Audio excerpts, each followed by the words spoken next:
Hello. Thank you. We appreciate your company. This is Amir Shakil 5858. I am Amir Budnam. Following news have been reported by American and Canadian channels and AP, AFP and Reuters news agencies. Now the headlines. Devastation in Beirut after Israeli bombing the Beirut. Gaza is still in turmoil after Israeli bombing. Ceasefire appeal from many countries. Election campaign of Donald Trump and Kamala Harris. Storm Helene resulted in 260 deaths. A new storm is coming to Florida, Milton. A plane crash landing. More troops for storm-hit areas in North Carolina. Now please watch the channels. Tonight, Florida is in the bullseye again for yet another major hurricane. The struggle to bring supplies to areas already devastated by Helene. And Israel steps up its attacks on Hamas and Hezbollah 1 year after the October 7th invasion. We begin with Milton, just upgraded to a hurricane in the Gulf. Florida is already being hit with drenching rains, and now Milton is on the way. Our weather team is monitoring where and when it will hit, possibly as a Category 3 storm. The death toll is still rising from Hurricane Helene. Entire towns remain cut off. President Biden is sending more active duty troops to the region. We take to the air with the National Guard bringing much needed relief, and a mother and daughter reunited after 8 days apart. Plus, the unprecedented heat wave. Parts of the Southwest are facing the highest temperatures ever recorded in October. Red flag warnings are up as wildfires erupt in several western states. Also tonight, the race for the White House. It's still neck and neck just 30 days out. Former President Donald Trump campaigns in the toss-up state of Wisconsin. Vice President Kamala Harris plans a blitz of TV interviews in the coming days. Dozens of airstrikes light up the sky over Beirut in some of the most intense bombings yet. Israel's military claims it's going after Hezbollah targets. In Gaza, Palestinians flee an Israeli attack on a refugee camp. Dozens are killed in a strike on a mosque and school. Israel says it was targeting Hamas fighters. 1 year after the invasion that many Israelis call their 9/11, we're on the ground in Lebanon and Israel. A Frontier Airlines jet makes a fiery landing. Passengers capture video of flames shooting out from the plane. The live stream gone terribly wrong. A YouTube star totals his $200,000 car live on the internet. And America strong tonight. An NFL star's emotional return. He's back on the field less than a year after being diagnosed with stage 4 cancer. From ABC News World Headquarters in New York, this is World News Tonight. Good evening, everyone. Thanks so much. Tonight on PBS News Weekend, airstrikes pound Beirut as Israel expands its bombardment of Hezbollah in Lebanon. It was a night of terror. There is no solution to this except for the aggression to stop as quickly as possible. Then, 1 year after the October 7th attacks on Israel, a mother pleads for the return of her son who's being held captive by Hamas. And how Hurricane Helene's destruction is putting a spotlight on insurance gaps in America.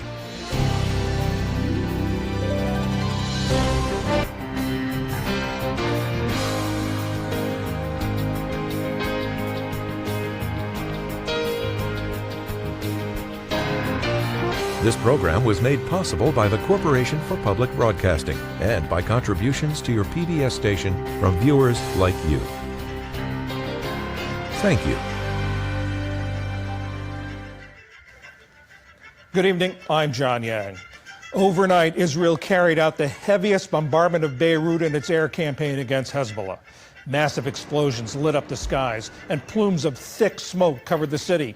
Civilians had been warned to evacuate their homes. They returned to ash and rubble. Let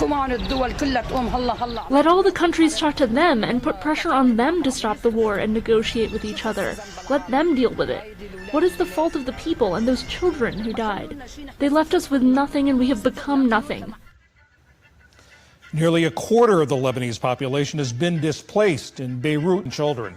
And in southern Israel, a woman was killed and 10 people wounded in a shooting and stabbing attack in Beersheba. That's about 60 miles south of Tel Aviv.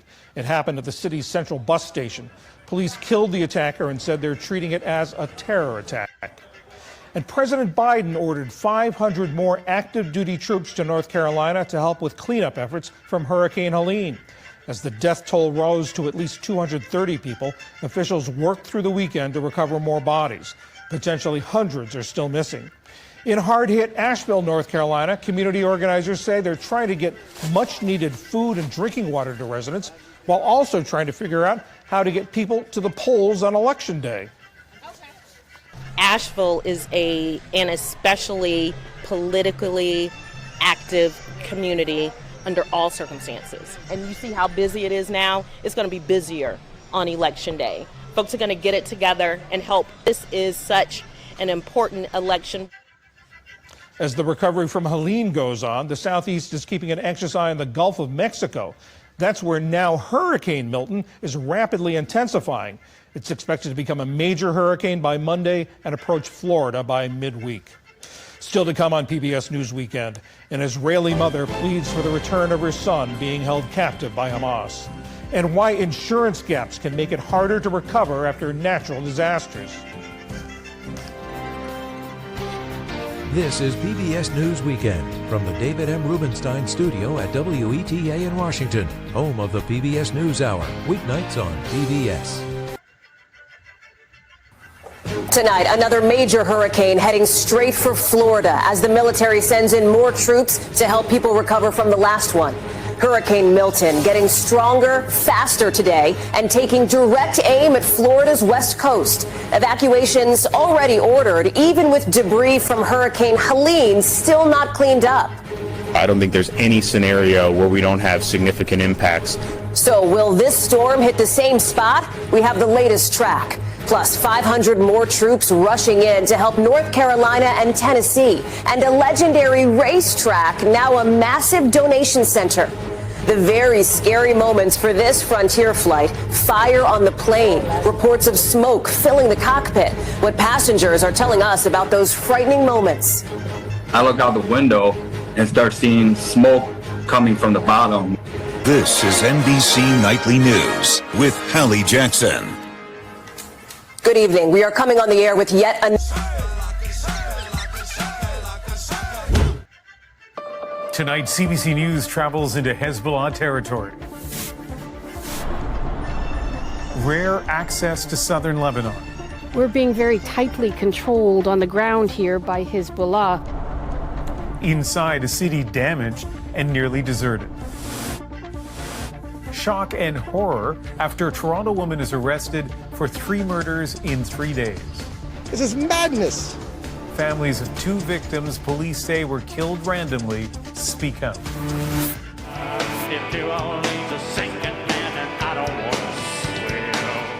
Keeping Gord Downey's memory alive. That's my brother up on stage. I just was so proud. Mike Downey on his new tragically hip documentary. It made me miss him more. And the touching reception after its premiere. You are ahead by a century. In the Sunday interview.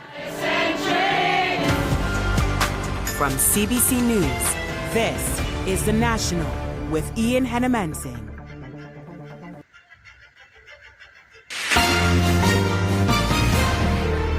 On this Sunday night, Israel's heaviest strikes.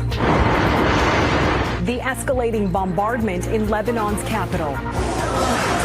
And in Gaza, more civilian casualties after attacks on a school and mosque, as the region marks 1 year since the Hamas attacks. Occupation and assault. These settlers act as gangs. They attack civilian population. The growing violence people living in the occupied West Bank say is being overlooked. And honoring the memories of the victims. My mother was killed in the context of war, so I want to change that context. Canadian families on how they're coping. Global National, reporting tonight, Nitu Garcha. Canadian families appear to be shrinking, with a growing number of people choosing to have fewer kids or none at all. For a second year in a row, the number of babies being born in Canada is at a time low. Here's CTV's Kathy Lee.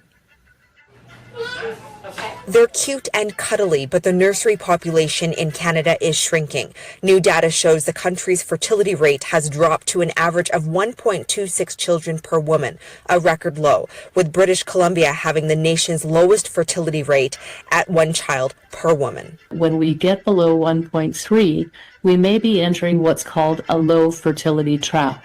And that means it might be next to impossible to raise the fertility rate in the future. The agency says Canada now joins other countries such as Italy, Spain, Japan, and South Korea for lowest low fertility countries.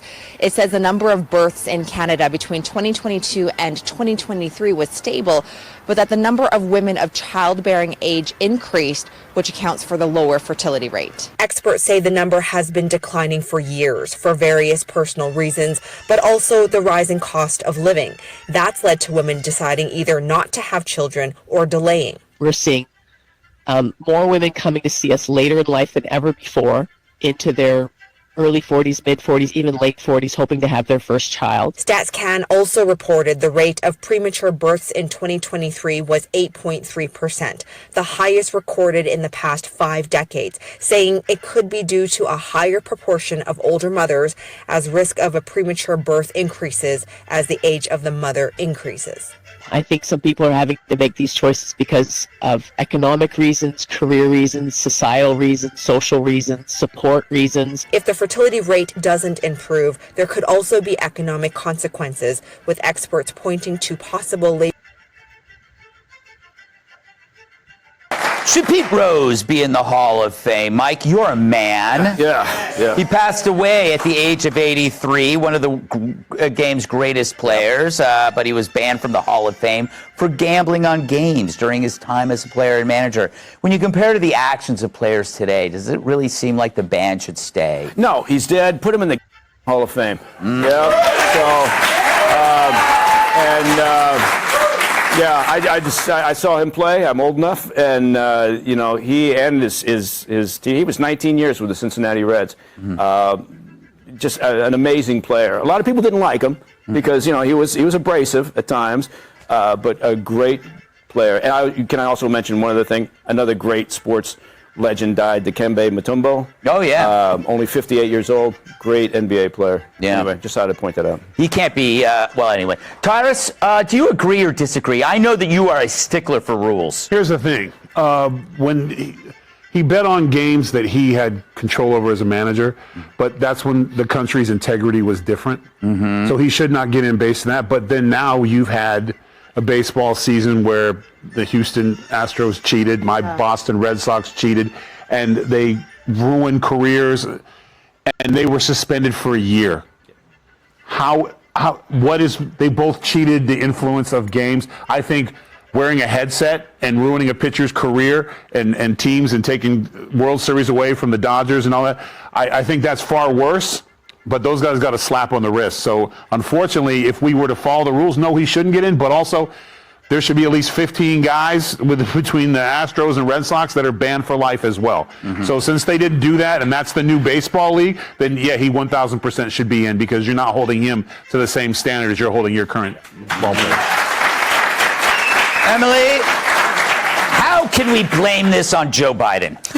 I was literally about to be like, how have they already spun this to blame it on Trump? And be like, somehow this is related to Trump and literally all of his Well, he fault. is a Trump supporter, or he was. Oh, well, then obviously this is not going to be a great outcome for him. Yes. Unfortunately, obviously, rest in peace. I definitely think we have different standards now. Athletes usually are in the news for pretty horrific things here and there. So, I would say go for it. Yeah. If that's what he really wanted, give it to him now that he's, Gone. Cat? Gone. I don't get it. I get that this was a wrong thing to do, but it wasn't while he was actually playing, which is what he would have gotten in for, right? Yeah. See, I was 10 months old when that happened, and I get it. Yeah, there you go. Yeah, but when you're the manager... and I get that you're not supposed to do that. I get why that's a huge issue. And he admitted he was wrong. Yeah, that's another thing, too. He refused to admit for years, and then he came clean on ABC. Mistake. Yeah. All right, that's enough out of both of you. All right. Don't go away. We'll be right back. Hey, Sean Hannity here. Hey, click here to subscribe. We are now just 31 days from Election Day. 31. and there is still a lot to do. That is why former President Barack Obama will hit the campaign trail for Vice President Harris next week in Pittsburgh. This is the start of a battleground tour that he is launching. As for the Vice President, well, she held events in Detroit and Flint, Michigan yesterday. While there, Harris met with voters from the Muslim and Arab communities. Her campaign is also ramping up outreach to Latino and Black voters. Here's NBA legend Magic Johnson with the Vice President urging Black men to show up for the Democratic ticket. Kamala's opponent promised a lot of things last time to the Black community that he did not deliver on. And we got to make sure we help Black men understand that. Joining us now is MSNBC political analyst and former Maryland Congresswoman Donna Edwards. Welcome to you, Congresswoman. So, do you think some people could read what Magic Johnson said the wrong way? Because I don't want them to read it the wrong way. Because I do think that he was coming from an authentic place, he himself. But what would he have read wrong? Well, because I say that because some people, I heard some folks yesterday after this aired, the clips came out. Why is Magic Johnson trying to tell Black men what to do? And I'm like, I didn't read it like that, but. Well, if you're taking that defensive a posture, then that proves the point that I'm about to ask. Ooh. Because there is a black male problem right now in this race. And I'm just going to put it on the table and go there. There's a tension between black men and black women in this country that no one's really addressing, and it's manifesting in this race in a way that I think is concerning. And I'm curious, because I've been talking to a number of black men and some black women about this and they all agree that this tension is there, because it doesn't make sense, the excuses that are being made by some black men, a lot of black men, about not supporting her over Donald Trump. And I think that's what Magic was getting at. How do you see this playing out in that context? Because I think that there are elements there that are not being addressed. Simone addressed it in her special a little bit last week. Everybody's kind of coming at it, but they haven't nailed it yet. It's such a big question. Look, I think there is probably a tension there between black men and black women, and some of it has to do with the perception, I don't think the reality, but the perception of black women's achievement. More black women going to college, more black women successful, the focus on the black woman vote, and that has created in itself an understandable tension. But look, I think that This Week with George Stephanopoulos starts right now. 1 month to go. This is going to be a very tight race until the very end. Donald Trump and Kamala Harris storm the swing states. Trump returns to the site of his first assassination attempt. A cold-blooded assassin aimed to silence me and to silence the greatest movement. This morning, Rachel Scott reports from Butler, Pennsylvania. Speaker of the House Mike Johnson joins us live. Steve Osunsami kicks off our series Protecting Your Vote, plus our Powerhouse Roundtable. Southeast strong. 1 week after the deadliest U.S. hurricane since Katrina, communities struggle to recover amid baseless claims over the emergency response. The misinformation is damaging. Gio Benitez is on the ground in North Carolina, plus the latest with FEMA Administrator Deanne Criswell. Mideast tensions. The Israelis have every right to respond. Israel intensifies its operations in Lebanon, weighs a counterstrike against Iran. Ian Panel is live in Beirut. And 1 year after the October 7th attacks, Martha Raddatz speaks with the brother of 2 Israeli hostages still held in Gaza. From ABC News, it's This Week. Here now, George Stephanopoulos. Good morning and welcome to This Week. 30 days until the final votes, this presidential race is as tight as can be. Across the This Sunday, 2020 hindsight. With just 30 days until Election Day, Donald Trump's refusal to accept the 2020 results looms large over the 2024 race. Did he lose the 2020 election? Tim, I'm focused on the future. That is a damning non-answer. As the special counsel reveals new evidence in the federal election interference case. They rigged the election. The election was rigged. I didn't rig it, they did. And former Republican Congresswoman Liz Cheney hits the campaign trail with Vice President Kamala Harris. I have never voted for a Democrat, but this year I am proudly casting my vote for Vice President Kamala Harris. No matter your political party, there is a place for you with us and in this campaign. Plus, wider war.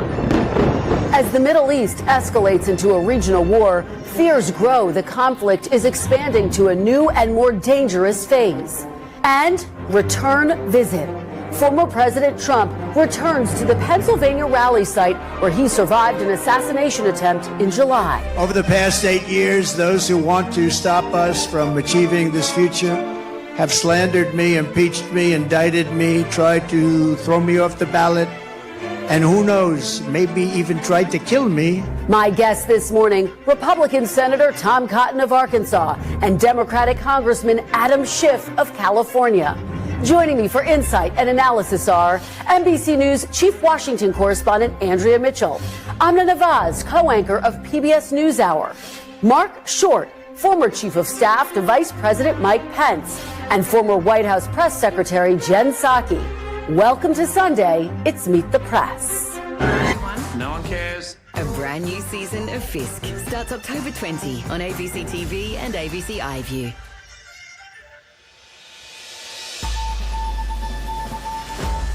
Today, demonstrations and commemorative events underway in Israel, marking the first anniversary of the violent October the 7th Hamas attacks. Meanwhile, Israel's attacks on Beirut intensify while Hezbollah rockets break through Israel's air defenses and hit a northern city.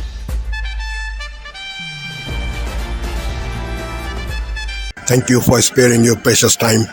This is Amir Shakil. Have a good life. Bye-bye.